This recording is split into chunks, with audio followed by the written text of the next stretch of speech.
Michigan Out of Doors Magazine's OD is brought to you by Country Smokehouse of Almont, offering the best quality and satisfaction in homemade meats, sausage, and jerky. It's a Michigan destination. Check out the website at countrysmokehouseinc.com. And by Williams Gun Sight, located in Davison. Williams Gun Sight has Mid-Michigan's largest selection of used guns with over 2,000 in stock every day. Check out the website to view inventory and prices. And by Outdoorama, featuring big buck night, trout pond, wildlife encounters, fishing, boating, and hunting exhibitors. Outdoorama has something for everyone at the Suburban Collection Showplace, February 23rd through the 26th.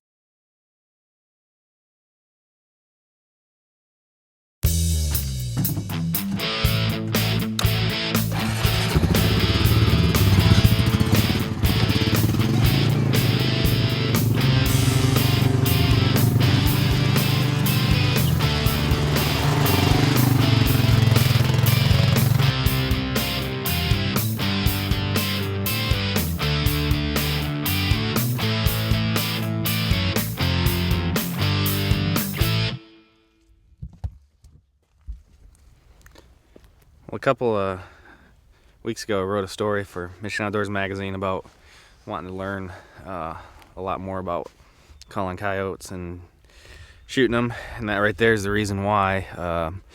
I'm out here fairly regularly. I hunted these two cornfields a lot during the late season. I know that deer was not there. There are some coyote tracks around it, so I mean there's no way to know for sure that a coyote brought that deer down, but there's also no other reason that it would be there other than probably coyotes. Pretty small deer, fawn, you know, everything you read says those are the easiest ones for the coyotes to get. So if there's any question that coyotes are having an impact, don't know that, but I'm pretty sure they just killed a deer.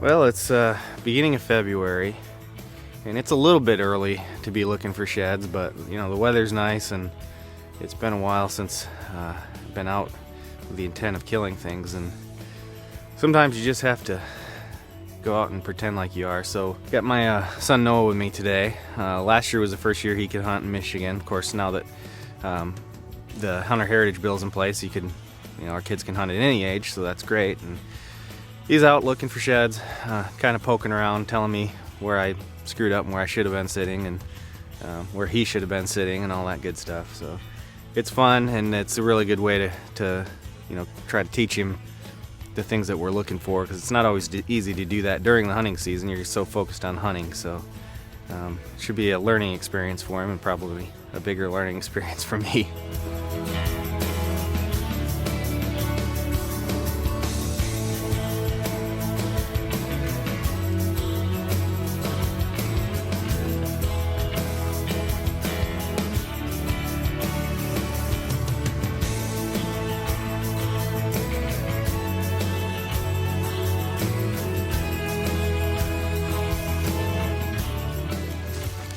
Funny, because I just got done telling Gabe that because the cornfield's there and up front, that when it's in corn, they don't use this corner quite as much.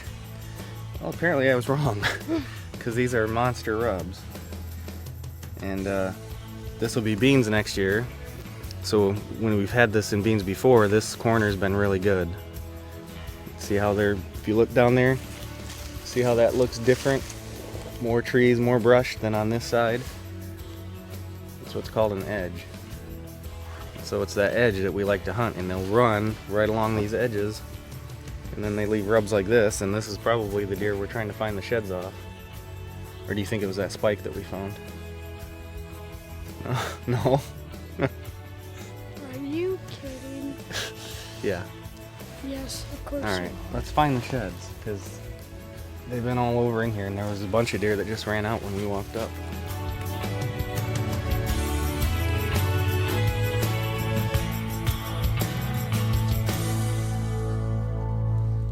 Well, a little more evidence that we got a coyote problem here.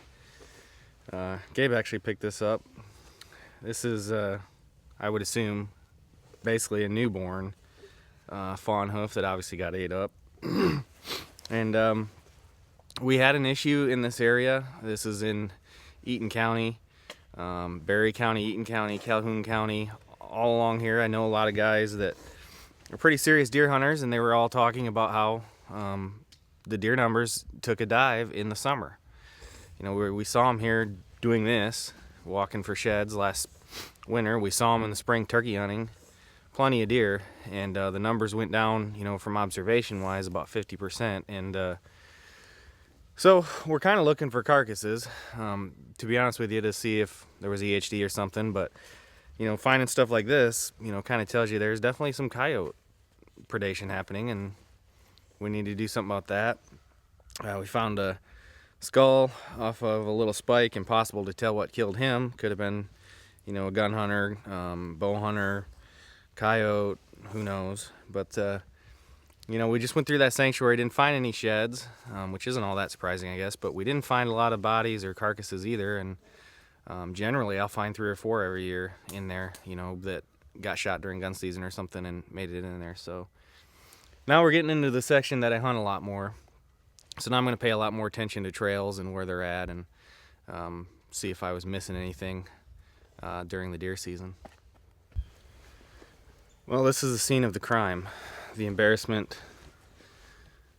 the lunacy, the idiocy that was November 11th. Was in here, had hunted 3 or 4 days in a row, and we're seeing the bigger deer moving during the middle of the day. And knew that there was one particular buck in here that we really wanted to shoot. I have a small, just a little tiny food plot over there, maybe 75, 80 yards. It was all gone by then, but we knew he had been in that area. And this is kind of a thick piece. It's a classic hedge. There's hardwoods that are open above us on this ridge, and then they curl around this edge.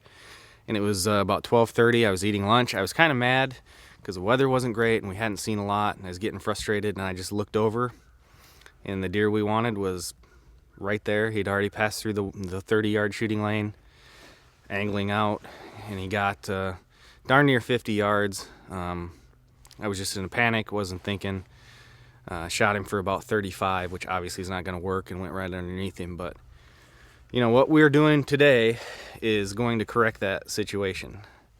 Hadn't scouted it properly, didn't really know what I wanted. Well, now, you know, when everything's visible, the sign's visible, we can go in and we can pick out the tree that the stand needs to be in for next year. So we'll look around, walk this around, figure it out, mark a tree, and then probably in May, June, we'll come actually get everything cleared out and get that stand back up. And hopefully he'll repeat the mistake and I'll be a little better shot.